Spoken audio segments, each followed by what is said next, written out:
Hey, Jason. Greg. Jason. Hey, Craig. Are Hey, you there, Craig. Jason? Greg. Jason. You know Oh, what there time you it are. is? You know what time it is? I'm excited. Is it? I'm excited. I don't know, why did we keep... Who is it? You know what time it is? Do we have somebody this week? We do. And it's Startup Agency Mentor Masterclass with the legend, Ryan Chao. Whoa. I'm going to dip my toe in and then get all up in this biz. I'm going to fizzle that thing around till it's a sizzle dizzle. Welcome to the Insurance Dudes, a podcast for insurance agency owners, helping us to think of different ways to optimize our business and our lives. Okay, you with me? There Boom! he is. The Hey. very first, right off the bat, even before salutations, is bitchin' a curse word? That's the big question. And then we're done with I don't know. Is jackass a curse word? I don't know. That's a good one too. It was the name of a movie. I mean, I don't think you can have the curse word as the name of the movie.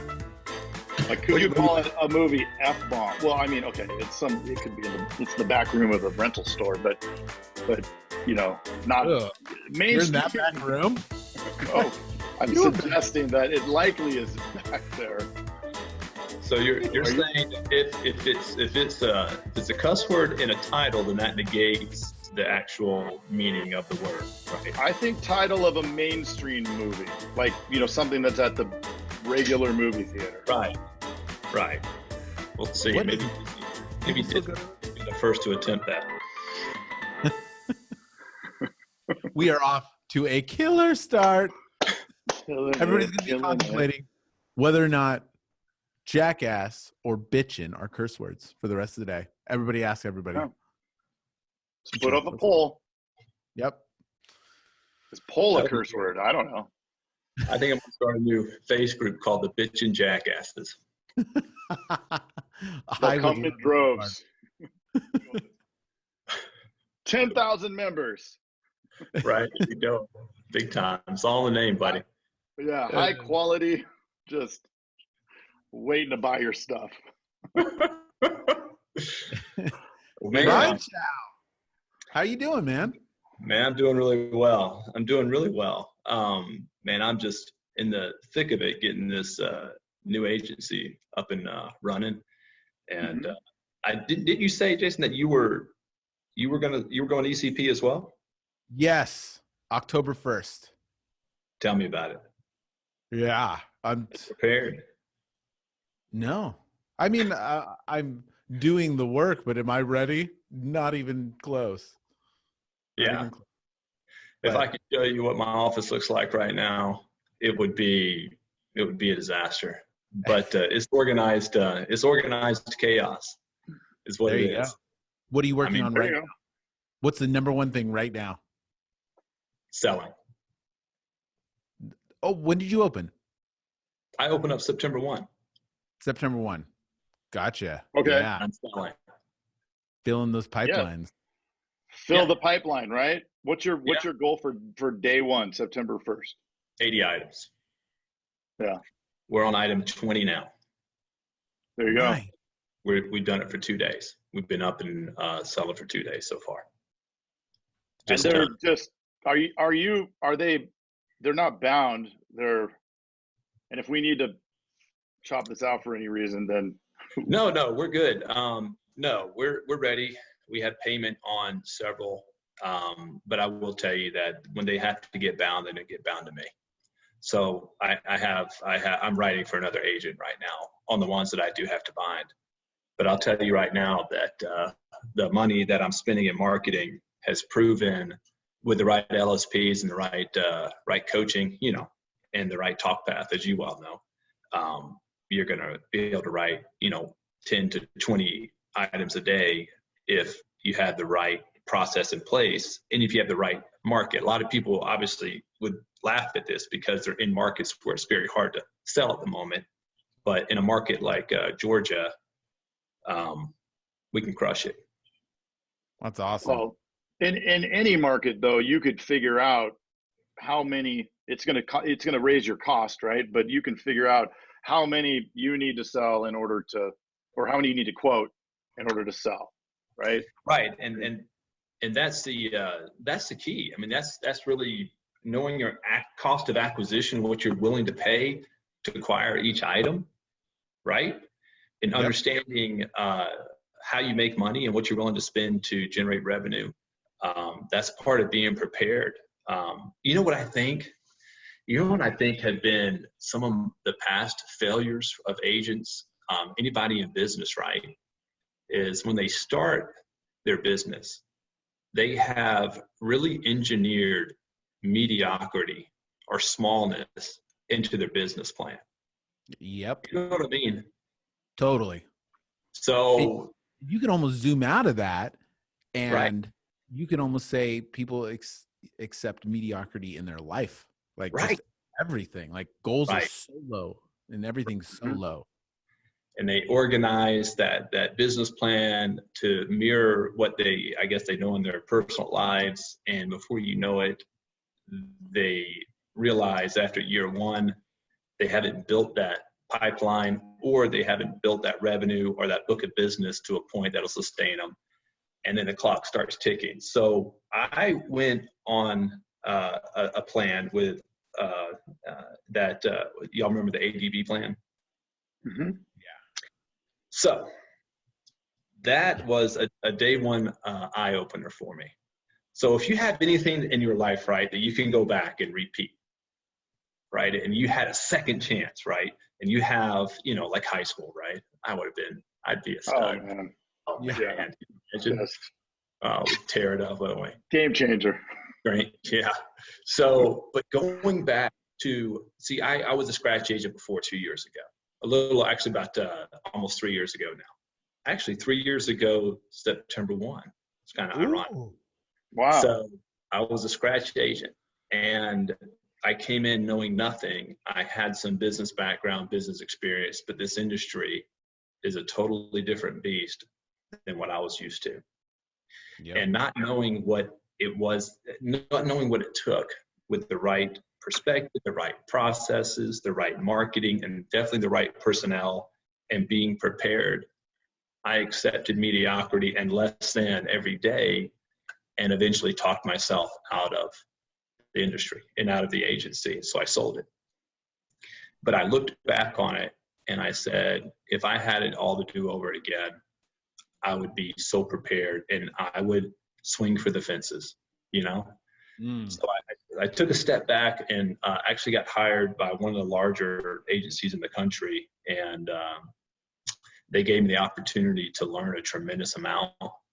And because of that, I stepped back and worked with another agent before I started, because he's crushing it in Georgia, writing over 150 to 200,000 in premium a month with just a team of 4.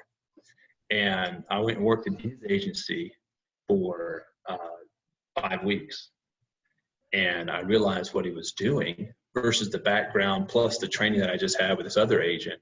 And I looked at it, I said, man, I had engineered so much mediocrity into my business plan when I first started, and I'm engineering success. And it's all about putting together. First of all, you got to know how you make your money, right? So with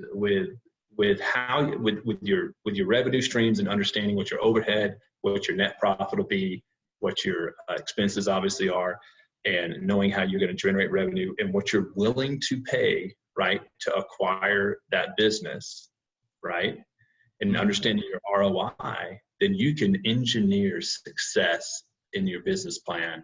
And I really feel like that's what we've done. And seeing it played out in that other agency that I'm still kind of writing business for, seeing that played out day in, day out, gives me the confidence to really swing for the fences. I mean, I'm talking, for me, it's a big, big swing, but I'm 20,000 in so far into marketing. I'm 20,000 in my marketing expenses so far, and I'm already seeing the gain. And no pay, that's not including payroll, right? No, payroll. Yeah, we're gonna have a tremendous overhead. Yeah. Yeah, overhead should be if you are in a territory, right, if you're in a region where your average premium per item is about $750 to $850, man, I'm telling you, you're in the way the EAOT works and the way this program works, you shouldn't even balk at a $250 item acquisition cost. Not even bat an eye. Right. So just being prepared and knowing how you make that money, right, and then backing into it and having that $100,000 at startup, that's a true thing. That's a real thing. A lot of these people don't really understand, right? Because you guys are agency owners, so you know what it takes to generate that revenue and know what it takes to keep the personnel and train. You know the process. I mean, Right. So, and here's another argument, like you're talking about just the front end break-even point, right? Well, what about the back end? Like, what about the fact that most of your clients are probably going to stay with you, 6 years? So even if you're losing a little bit on the front end, it's still worth it because you're still going to make more. Absolutely. And if you factor all that in and really run out that business plan and that model and really model it out and really understand that P&L as it goes through year 1, 2, 3, 4, and even 5, it's a no-brainer to spend the money. Totally. So. But here's the from the other side. So what about the person that has been on the fence that doesn't necessarily have the means and they do want to swing for the fences? Do they do it or do they keep waiting? You know what I mean? Gosh, I don't know. I think questions. I was looking at it, weren't you? You were looking at it. I think the industry's changing. I think now is the time to take action. And I wouldn't hesitate. I mean, I see that I can't see past 5 years in this industry. I don't know the dynamics of artificial intelligence with everything happening. We know our competition, what's happening there. And there's the dynamics of the auto industry and some of the automation that's coming into that and self-driving. I think we're going to be in for a rude awakening, I think, in the next 5 years, 10 years. So I think now is the time to take action and take advantage of the industry as it is now, because I feel good about it. I feel great the next 3 to 5 years. But, yeah, I have no problem spending what I got to spend in order to grow that business, right? Look at what the cost of being risk averse and waiting until now was, right? Like 3 months ago, unlimited upside, right? Now, whoop, right, stop at 5. So that changes a lot, right? I mean, maybe it makes it a little easier because you don't have to scale as much. So you're swinging for the fences is a little more realistic, but I think we're also a lot of agents, or new ones that were in your position 3 years ago, Ryan, fall short is not understanding that month 1 isn't time to learn, right? This isn't time to figure out which phone system to buy, which, what leads to get. Like that was supposed to be figured out 5 months ago, right? But we don't realize the most people that are coming into this industry, they don't realize the undertaking and they don't realize the amount of details that have to go in to establishing your process, establishing your resources, establishing your office environment, your personnel, and getting everything fluid before day 1. They start that process on day 1 and it's 30 to 60, 90 days gone before they start getting their act together.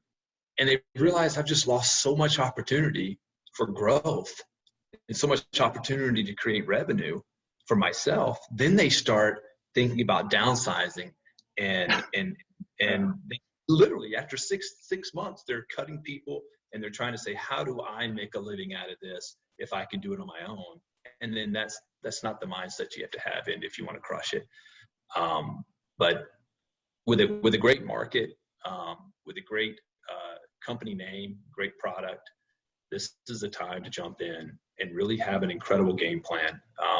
I will tell you, I came in with a decent game plan on day 1, and man, I really did come out swinging well.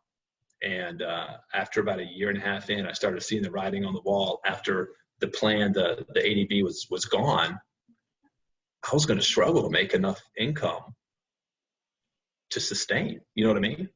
Totally. So, yeah. So if you're not coming out, Jason, how about you? How much is is the premium per item in your state?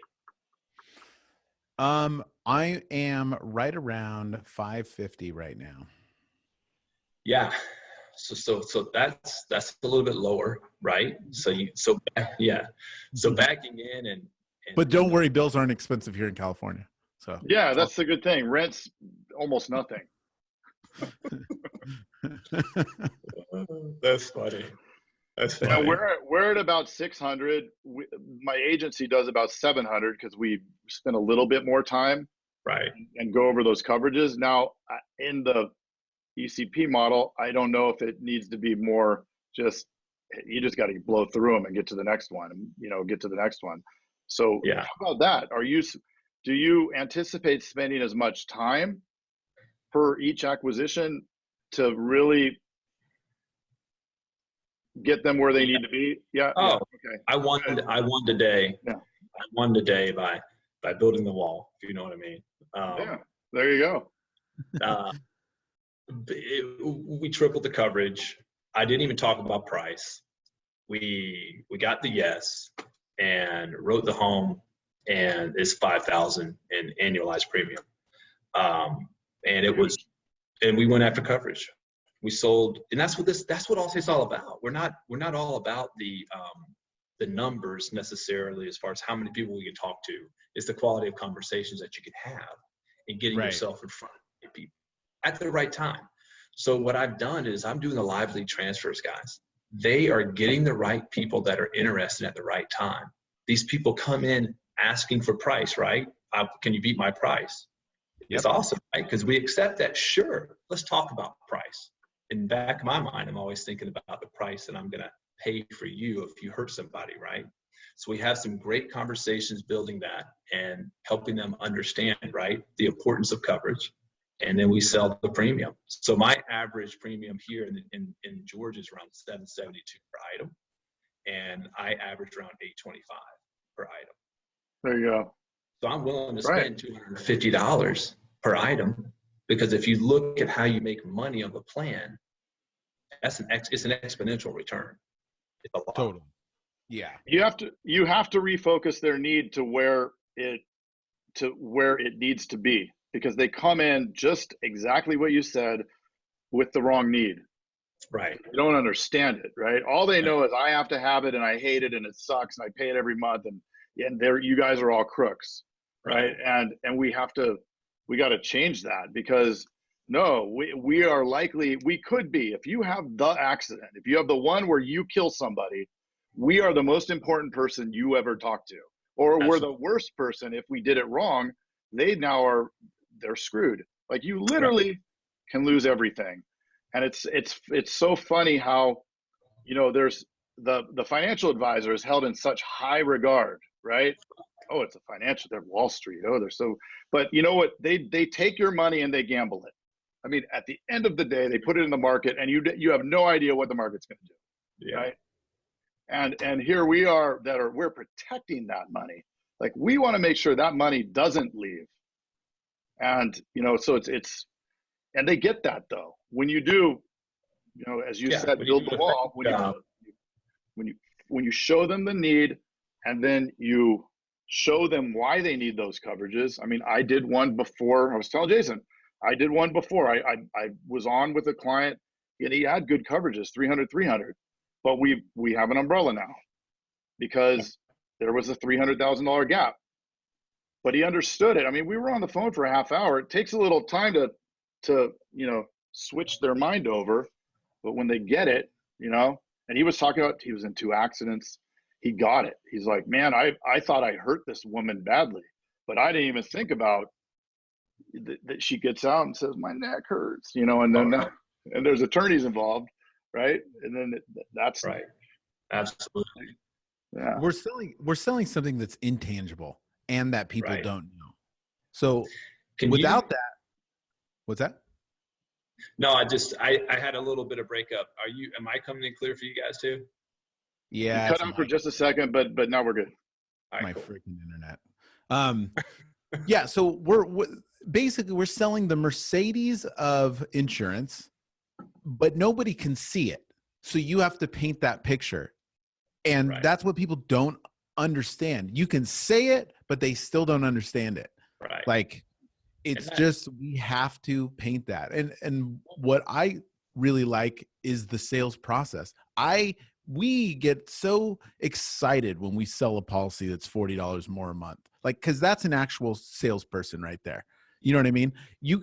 Somebody that sells something at a lower price is not a salesperson. The internet can do that. Amazon does that. Like, you can automate that. No skill. Right.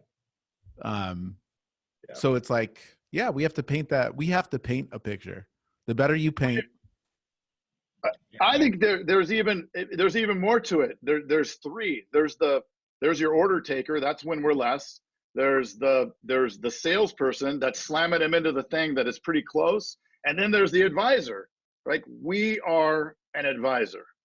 And when we identify their need and then deliver the value, because again, the value doesn't matter. They don't give a shit about what we have in the way of, all these different bells and whistles, right? The gold or the platinum or the purple or whatever, right? They don't care about that. I mean, they're glazed over if you're talking about insurance, but when it serves their need, Jason falls asleep if we start talking about insurance, but it's that need. Like, that need is the critical missing piece that most people don't ever even go into, right? They're good at establishing rapport. Okay, they like me. Now let me show you what we got.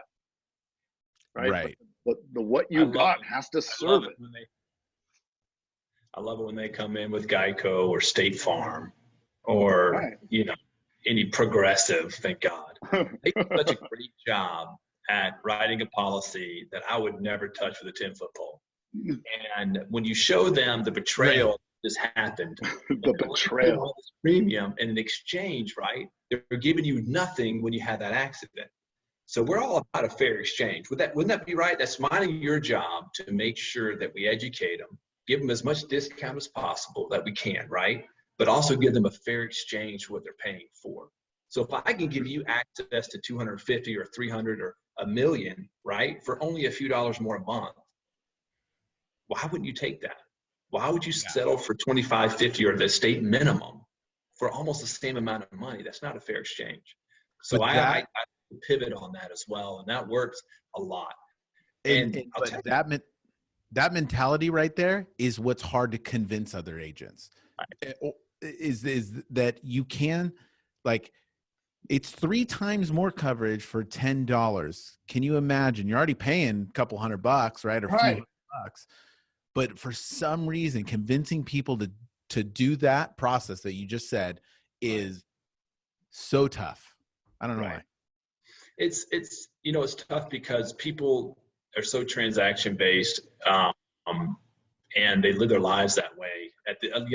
Especially younger generations, just the way it is, and they end up selling that way, and they sell out of their own pocket, and they don't find a lot of value in some of the things they're even saying, or sometimes they don't find value in the trusted advisor.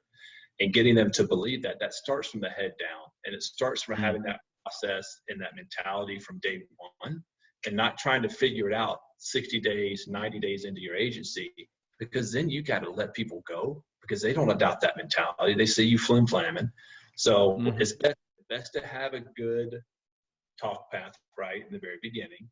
Best to have a company culture where that is how we lead. We lead with a great talk path and talking about the value of our coverages, right? That's how we lead. And you coach on that, you reinforce that, you pull calls, and you continue to set the expectations, right? You add volume behind that, right, guys? You add live lead transfers, and you just get people that are on the phone at the right time, and you have the right process and the value behind what you're selling. You're going to write a lot of business. I was on the phone. I've only spoken with 4 clients today, and Jessica, who's working with me now, she's spoken 5 or 6. We have different approaches. I closed 3 of the 4, and she's closed. I think she's still on her phone call. She's getting payment for the 3rd one today. So it's it's all about, you can see it in your call volume, right? You can see it in your talk time, and then you can see in the amount of quotes, and you can really work and back out and see if they're actually following the process. And if they are, it's going to result in items that are being written and your higher premiums as well. And those are the clients that are going to stick with you. Because they're not going to let the Progressive guy goes to State Farms betray them again, right? By taking money and in exchange, you give them nothing. And they're coming to them at price, right? They now understand what it's really all about, that you're the advisor and you've protected them. And they're leading with, hey, I'm going to try to save you, $10 a month. Right. Out here. Get out of here, clown. Like they don't want any part of that. The Allstate's not about the price game necessarily. They're trying to, right, where they're backing down their overhead, and we're potentially going to, have to see that down the road. But I'm telling you, if we stick to the trusted advisor and we put volume behind that, as far as a lot of times you get a great person that's great with people, but they don't like to make those calls, right? But that's okay, guys. That's okay. You're just trying to connect them with the right person at the right time. And you're going to have to outsource that, especially with the new plan that we have. We can afford to outsource that, Jason. We can outsource that and get live lead transfers coming in as much as we can. I'm not a big fan of web leads at all. I don't see a good return on my investment there. My acquisition cost is usually about $650 per item, which is ridiculously insane.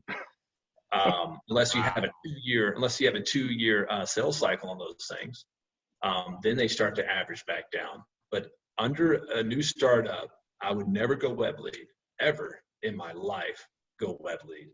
That's all I'm doing. The cost for those certain words, right, that are out there have gone absurdly high. So they're really buying crap and they're giving you crap. So live leads, organic live lead transfers are a fantastic way to grow your business. And you as an agent, you want to work on the process, work on the coaching, get your team up to above par, right, to be able to sell the value, and then get people in front of them and let them go to town and hold them accountable. And I'm telling you guys, this new plan is going to be freaking phenomenal, and be willing to invest in bringing the opportunity, and also set expectations when the opportunities are not coming in, and then make outbound calls. People are just writing this down. They're like hitting pause. What did he say that way? I agree 100% with everything you say except the web leads. You have success with web leads? I do. That's all I do. I won't do live transfers. My ROI on web leads are unreal. Great. So I'm going to ask you a question. Yeah. How long does it take? No. What's your acquisition cost per item with a web lead? Per item, what's 50 divided by 1.5? That's 25. Wait, divided by 1.5? Why you make? I'm an insurance agent, buddy. Yeah. I'm not a rocket scientist. What is that? So my cost 33. Wait, you're writing. So $33 per item is what you're paying. Yes. In marketing. That is at $400 an item. Dude, that is phenomenal. You're making $7, right? Obviously, per item on your and then renewals, right? Mm-hmm. But on the ECP, it's exponential. Right. In that first 90 days, it's so exponential, and it's incredible. So the problem the first 90 are the best, because that doesn't include the time that it takes to call them, right?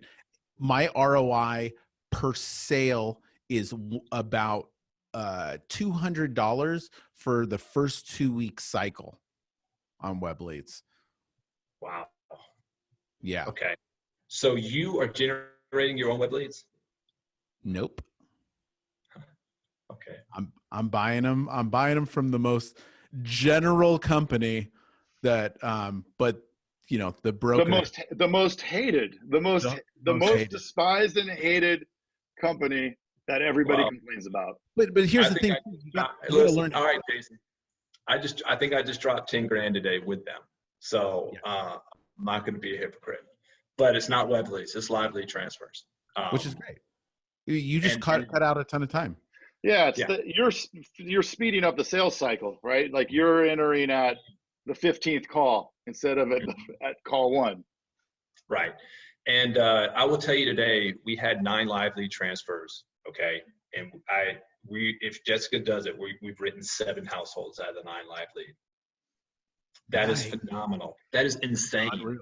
Yeah, but it's not. Other people are not going to have those same results because they don't step into it with the same mindset that you come to, right? Like they're like, oh, hey, you know, and they're timid and they're order taking or they're selling. Right. You can't sell, right? Right. You can't. So that's false. Now listen, I had 3 years ago, I had a 40% close ratio on web leads. They just tried their organic type, web leads where they were organically generating themselves, and I was closing almost all of them. They're all home web leads. And then that dripped off because it wasn't profitable for the amount of money they were paying per lead, and then they weren't making any money, so I lost them. But there are phenomenal opportunities. What's your close ratio on web lead? Really bad, like between 3.5 and 4.5%. So the sales cycle is 2 years for you, is it not? Is it a 2-year sales cycle on the other 97% or 96%? Meaning that you got them 2 years ago as a web lead and you closed them today. No. So the sales cycle can range. So it's as long as it's in the system. That's why my acquisition cost right off the bat is like $200 for 2 weeks. Right. Sales cycle. Over time, those numbers were specifically from January 1st of this year till about a month ago. Wow.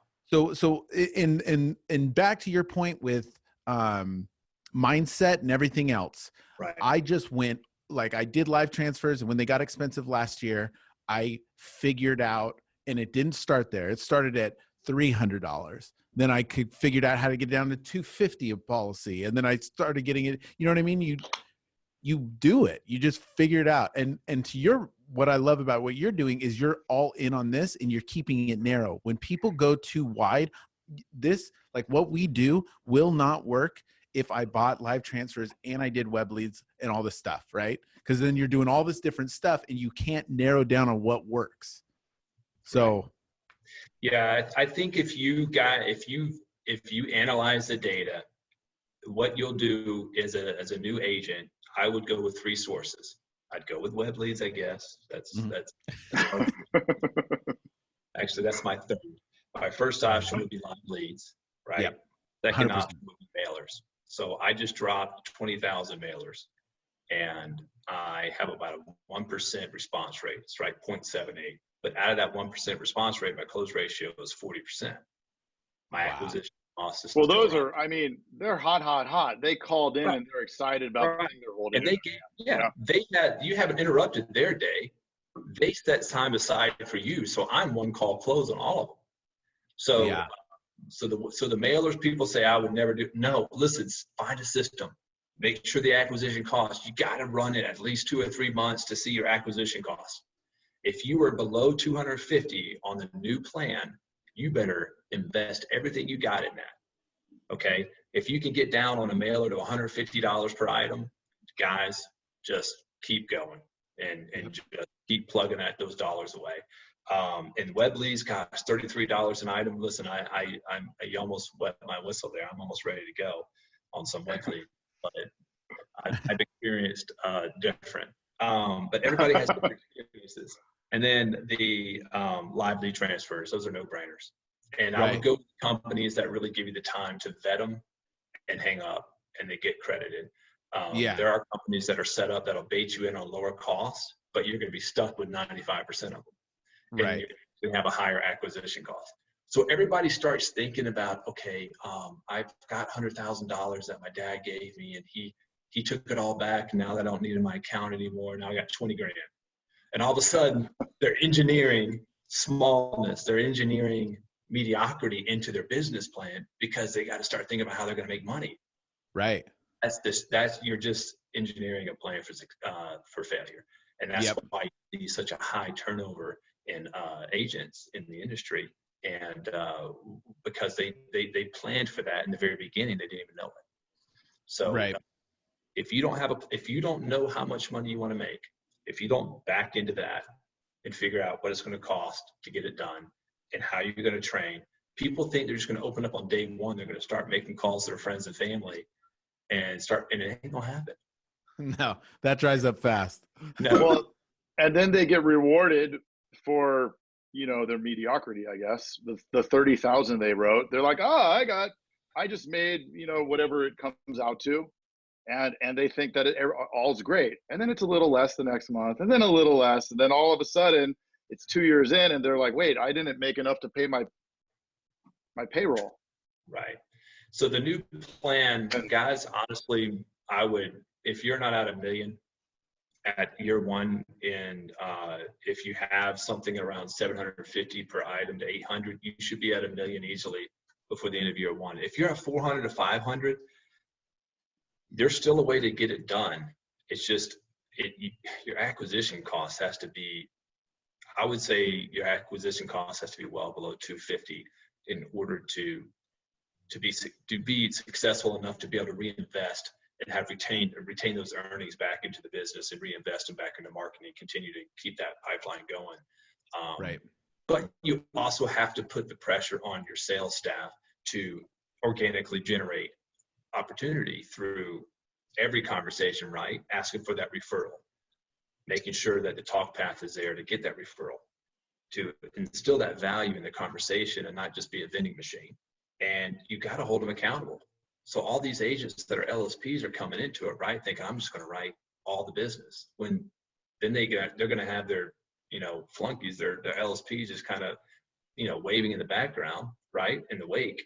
And they're writing that they're contributing 10 or 15 items a month, and they're carrying the lion's share, where if they just invested in them, right, in marketing, and they coached them and they taught them how to handle the opportunity and create value, there's an exponential return right there that most agents don't realize until it's too late, until they're out. Yep. So, and the third month into it is too late. Like, to your point, like if we're talking about the specific contract, then that first 2 months is it. Like, that's the time to go balls to the wall, not month. Yeah. I mean, the fourth month you're making half over the same next 12 months as you do on the first 12 months from the first month. I mean, and that's thanks to Jason showing me this. But that's the thing, like, people aren't shown this. They don't know that. They don't know it. The first 90 days, it's cumulative in this plan. So you better load up. The most you've ever written should be in the first 90 days. And that's it. If you deleted everything out of your plan and just had the first 90 days put in there, and you maximize that to like 400,000, look at what it pays you. Right. Delete all that out and see. So running simulations in that plan in the EAOT all day long should tell you exactly how important the first 30 to 60 and 90 days are. That's what they should do. And the 60 days is the key, man. And it does. And if you look at it, it sets up that number that cash flow, it sets it up for the entire cycle. Those first really 60 days. 60 days is real. 90, yes, because 90 is still good. It's still in there. But the first 60 days sets up your paycheck for life. Life. That is the word. Yeah. People don't understand that. So that's why I'm okay. I'm okay with putting my marketing in now. I'm okay with having to write my business to another agent. I'm okay with all that. Okay with doing that, because now when I hit September 1, I am telling you, if I'm not writing more than 15,000 in premium a day with the plan that I have and the investment and the processes and the training and the accountability I have in place, I'm not doing it. Now the same for me, the same amount of activity for you at 400 an item, my expectations would be around 9,000 in premium a day. Yeah. With honestly the same amount of marketing dollars spent. So that's tough. So I would know in your position, I would definitely be going with the web leads and really forcing those outbound calls in my agency and holding them accountable. And I would be buying aged leads all day long, and working the hell out of those. 1 year, Hmm? 1 Yeah. year age. The over year, Over the year, yeah. 6 days, yeah. So I would be buying those at around 10 cents, and I'd get 4,000 to 5,000 in per agent as much as you can. You have to go to different age lead providers to do that, but you have those age leads running, and a lead management system. I don't know what you're going to use. Is 110% of everything. Yep. I mean, people are actually being convinced in their territories to run e-agent as their lead manager by their I know, FSC. right? It's so Familiar. They need a it's like it makes me sweat thinking about the fact that like they're coming in with no phone system, no CRM, and they're not going to be writing. If they write anything, it's going to be in the 90th or 120th day, and it's like 30,000. It's like you're done. You're done. Like when I got all excited, and then Jason and I were good to talk at the same time, which we always do. I like when you said that 90 days, like literally, they should say the only way you own this agency is if you crush it here. Like just pretend it is really these 90 days. You know, I mean, and that's it. Like, what if you don't own it after 90 days? How would you take all of your money and invest and plan for writing during that time? Exactly. Because you know what? You'll get it all back. You get 120% of the first month back. I mean, your ramp up. Thank you, Jason. Your ramp up is this. And the problem is everybody comes in thinking that they're just kind of slowly ramp up because they're going to work their mortgage brokers. They're going to work their friends and family. They're going to work their quote sheets that they all gave them, and that was 6 months ago. You know, it's guys. Allstate knew what they were doing. They knew that to be successful as a new startup agent, it's all about the 30, 60, 90, right? Yeah. Yep. And that's where your success comes from. That's why they've emphasized it and incentivized it so much. So I looked at it, and within the first 5 minutes, now I'll tell you, I went to Chicago. I was forced to go to Chicago for 7 days. Sitting in there, listening to the business plans of new agents, I had to stop many a times and help people understand the importance of starting up correctly. And it ended up, I have a great group now that they call me, and we talk a lot, and they shoot ideas by me. But I'm telling you, even after I've spoken with them and tried to help them, they have mediocrity. It's the fear factor, right? They have that engineered into their plan. And unfortunately, half of them won't be around if they stick with that plan. Less than half of them. I mean, the statistics are. It's 25%. Well, a lot of people go into goals thinking, oh, goal, whatever, whether the goal is high or low, you think that's the ceiling and I'm going to get close, right? So if you have this low goal and really the curve is low, 20,000 or 30,000 or whatever it is, if, that's the bar and you're like, okay, well, if I get 15, I'm 75%, I'm doing okay. And it's like, no, you need to literally 10 times it. Right. I have a little Excel spreadsheet that I will not share with anybody. Want to preface that. But it just gives me my acquisition costs. So it's just a formula that shows me how much I'm spending, what I'm quoting, what I'm closing, what I'm writing out of it, and just a quick acquisition cost. That's it. And that's all you need, guys, to help dictate how you need to spend, what you need to spend on marketing. But I would go pick whatever it is and go hardcore in it, go all in, and you better dedicate 15 to 20 grand those first 2 to 3 months. And then you can back it down. You can scale it down. You can see what's working and then maintain half of that or, 25% of that. But you better come in, you better be ready to spend that 100 grand before that first paycheck. Well, you get it all back. Yeah. And that's the thing, you get it all back. Jason, see, that's why you can go into this thing so confidently, because you already know your acquisition costs. You already know what it is, and you can back in from that and say, okay, how am I going to make this thing happen? Knowing that, you can scale it. Yep. Knowing you can scale that, right? Yeah. You can get 15 LSPs in there and just keep scaling, right? And that's the thing. And it's even more granular than that. Like, I mean, it's learning the like the scripts, the talk paths, the exact way at the second they come in there. They can change it a little bit after they've mastered it, but it's doing that. It's what's the onboarding looking like? What are these time frames? Like down to every second, you got to know what is going on.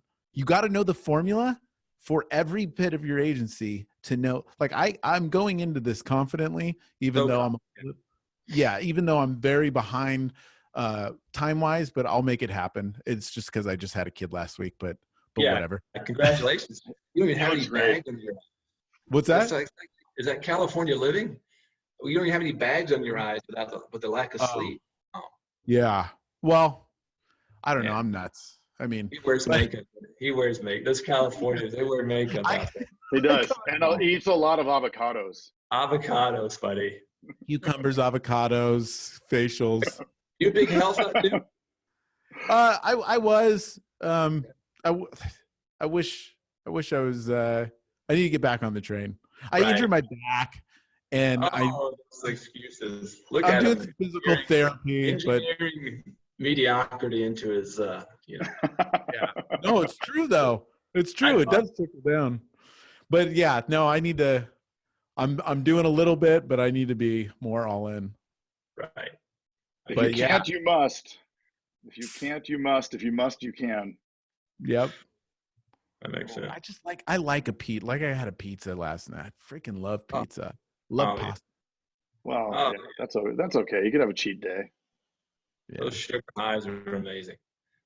So how about? I know you went into it a little bit. Would you say that there's a different AC or acquisition cost for each different lead type? Or do you just set a baseline? Like should I know you're not going to share your sheet, and that's fine, but what would you tell somebody going in so they have a little bit of a baseline to look at? Like, if it's over this amount, nope, can't do it, or I need to figure something out. Right. And I think they won't know that data until the first. Because your sales cycle, let's say you have a 2-week sales cycle on average, right? With web leads and anything that's kind of hot, sometimes is an average 2. Sometimes it's 1 call close. If you're good, you're creating the urgency, creating the need, establishing the value, then you're closing it. That's what you're trying to coach, and that's what you're trying to instill in your team. That's going to skew your curve, is it not? Yeah. Right. So, that's all you're trying to do is skew the curve. You're trying to skew the curve as much as possible. And I would say if you start looking at how much you've spent on creating those opportunities in your marketing in that certain segment, that however you want to categorize it, and then you see how much you've closed, right? Then you divide it by the number of items, right? And that's your cost per acquisition per item. Yep. And if it's above 250, think about that. If you need to write so much business and you're going to spend 250 per item and your item premium is 400, you are upside down. And the ECP plan will bail you out. It will, but it won't be bailing you out after month 90. You're out of luck on that one. Yeah. You need to be considering lower, but the first 90 days, I don't care. If my acquisition costs 500 an item, I don't care. I have to get that premium because it becomes exponential. It's cumulative. It grows and grows, and I get percentages on that on top of my 10% renewals. It becomes an amazing. I mean, I think at the end of that, I looked at it. At the end of my 3 year, I'm almost 200%. Yeah. So day one. I would say here's the caveat to that. So yes, your acquisition cost can be anything. But it's speed. Speed is what you need for those first 90 days. Speed trumps the cost of per acquisition in the first 90 days. And then after that is when during that time, you better be squishing that price down. So if it's $500 a lead or $500 per sale, dude, spend as much as you can, like literally borrow money and just do it as much as you can. You know, you're going to get it back. But here's the thing is that you can only do that for so long. So that better be on the downward trend. This is the problem, is people don't believe in their ability to coach and inspire and build a good team. So if they're going to spend, they're going to spend $5,000. My commitment is to spend $4,000 on every LSP. And if they're doing phenomenal, I'll go up to $5,000 per LSP every month on marketing. If they're not doing well and they're not riding their bare minimum, then they fire themselves, and I don't have to worry about it, because that's it. I've set the expectations up front, what we got to ride in the agency handbook, and their commission plans are signed off on. They understand it. If they're not trending, if they don't hit their goals, it's unfortunate they're going to fall off. But if they do well with my commission plan, if they're writing 70, 75,000 in premium a month, which they will, imagine getting $4,000 of marketing help, right, at $825 per item, and you're being coached well. I'm telling you, 70,000. And it sounds audacious. People are saying, "Oh, this Ryan guy, oh my God, he just makes it sound." I'm not. Jason, you have the business model. You've tried it. It's tried and true. You know what you're going to be able to do by putting that much more money in marketing, right? And by scaling that. So get your marketing first. Know what you want, and I would diversify into 3. I guess if you like it, I do some web leads. In my area, you'll find that they fail very. You won't run a good agency with web leads. With live lead transfers, those are really good for me. And then mailers. I'm not playing around. If I drop 10,000, I'm expecting 100 calls, and I'm expecting to write 40 of those households. And let's say the average household is 1.5 items. I'm going to get 60 items out of that. What's 60 times 875, guys? I don't know. Hold on. I'm doing the math. 4,500. Yes, 52,500. Put 52,500, right? And those 10,000 mailers cost me 5,000. That's my average LSP. My average LSP better write 52,500. I'm spending that money on them. That better be the return. And that is what the statistics, what the math, what everything tells me. All I got to do is make sure I have great, fantastic LSPs. I coach them, I hold them accountable, and I spend the money on them because I trust, first of all, my process, right? That what I've developed. Yeah. And I would be in the office 2 to 3 weeks trying it out and making sure that you're running fluidly before day one, because that's when it counts. So, but that's the simple math, guys. I mean, think about it. $825 an item for me. I would say anybody that's listening to this that might not be as A-type as, let's say, you are, or that doesn't have the experience, I would say just to let everybody know, mailers is more of a long-term play, a little bit more. There's a tail on it. Don't go in all mailers, don't mailers day one, and don't go in web leads. Like the best way that anybody without that much experience in trying different marketing techniques is definitely live lead transfers, because those are people that you're actually quoting that day. Yeah. And if you're good, it's a one-call close if you're good. Yeah.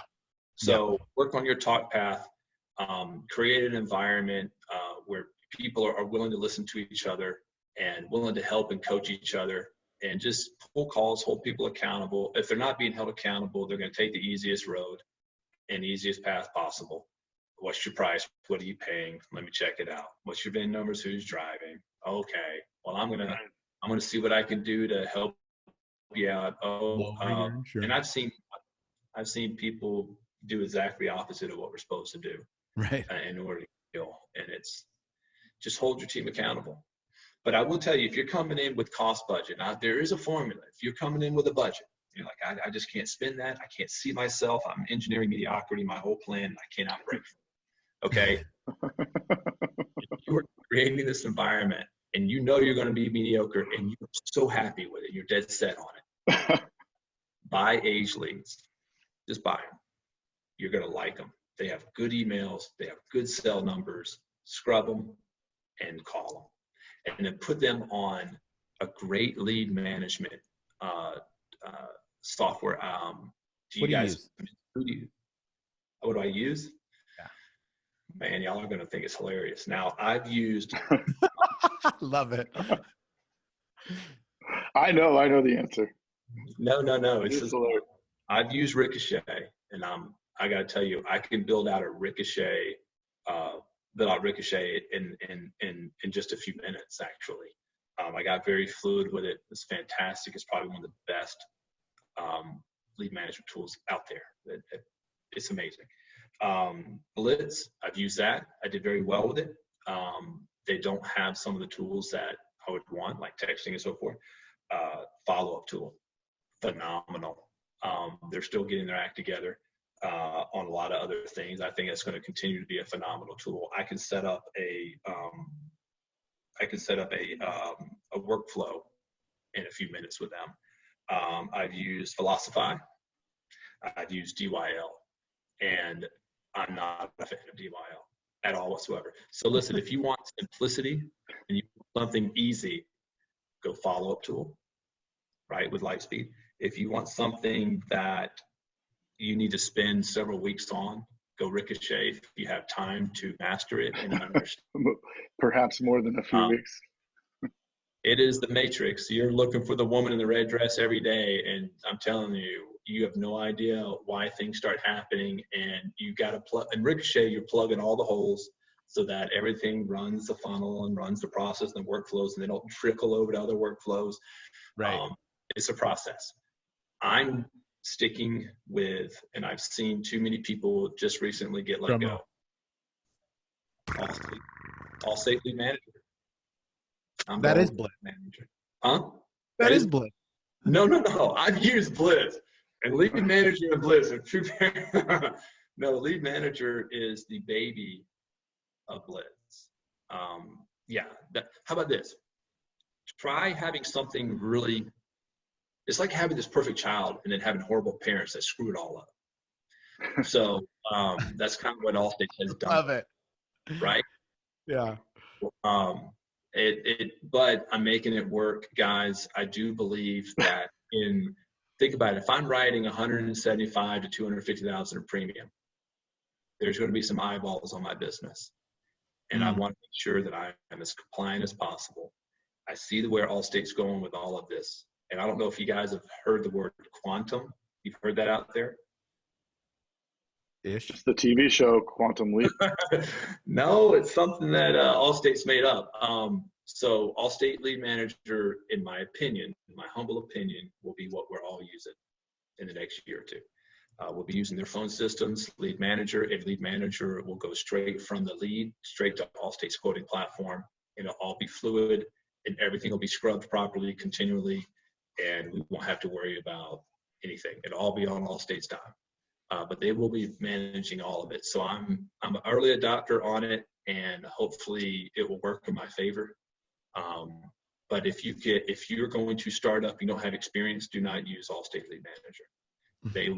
It'll stifle you about 20-25% of your business. But I'll be working in conjunction with a couple other things to make it work for me. Nice. Yeah. Nice. One last piece of advice. What would the number one piece of advice you give everybody that's listening from all your experience, all your agencies, your multiple scratch agencies now? What is the most valuable thing that you think an agent that maybe a little less knowledgeable about all the stuff, like, don't think you know it all. Yeah. I am regurgitating back to you guys things that I've been told and things that I rejected in my first agency as just maybe wives' tales. Just disregarded them. Find a mentor in this business and go work for them before you open up day one and learn how to run an agency. You'll learn what not to do and what to do. You'll formulate your own ideas and plans, and you'll be able to see the light at the end of the tunnel. And you need to be able to call on that person when you're having a tough time or when you're having an issue. But make sure you're not necessarily with the veterans, the 25-year guys. You want to be the guys that are 0 to, actually about the 2 to 5 year, that have learned how to scale the business and grow it tremendously. If you can get some of their time and you can work within their agency, you will learn the best practices possible, and you'll learn things that you don't want to do. Make sure you work there 4 to 6 weeks to really get a hold of everything. And that way you can bring that in and know and have some sense of confidence when you come in to start your own agency. Nice. I love it. Yeah. I'm sure you're willing to hire some of these people to come and do this for you. I will. Can I mention other names? I'm going to tell you guys. I don't know if you know him, but his name's Rudy Sorovic. And he helped me and brought me in and showed me the way, even though I thought I knew it. He showed me the way to be able to scale this thing. And he showed me I can see the light at the end of the tunnels. I have no fear, none, no fear. Just because I've seen it, and he replicates it every day, and he walks the walk and talks the talk, and then he's allowed me to come in and actually start my agency within his agency with people. So if you're a mentor out there and you can do that for another person, it's a life-changing opportunity you will extend to somebody and show them the way. And it's the way all state agencies should be doing that for each other, lifting each other up, supporting each other, and giving them a path, showing them a path. Mm-hmm. And writing $100,000 in premium for them while we're doing that is always a plus, Yeah. So amazing. It was good for him. It was good for us. It still is good for him.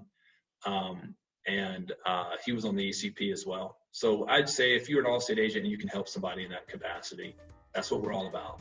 I think that's what makes us unique. I love it. Ryan, thank you so much. Thank you, Ryan. It's always good talking to you. That's bitching, buddy. Bitching jackass. There were so many bitching nuggets. There were. Material. Just us. Just us. All right. Well, this jackass is out. I'll talk to you guys. All right. Thanks. Bye. 55% of insurance sales producers say that they have had little or no sales training. Us agents focus on marketing to drive activity and often overlook the sales presentation. Improvements in mindset, shifting focus, rapport, needs diagnosis, value building, creating buy-in, and overcoming objections lead to drastically better closing numbers. The solution? Enroll your team in September's Sales Summit offered by Agency Vault. We will even assess your team to see which of their sales steps need the most improvement. Head to agencyvault.com to sign up before it's full. Hey, thanks for checking out the Insurance Dudes. Hey, please subscribe. We got some really great stuff coming out.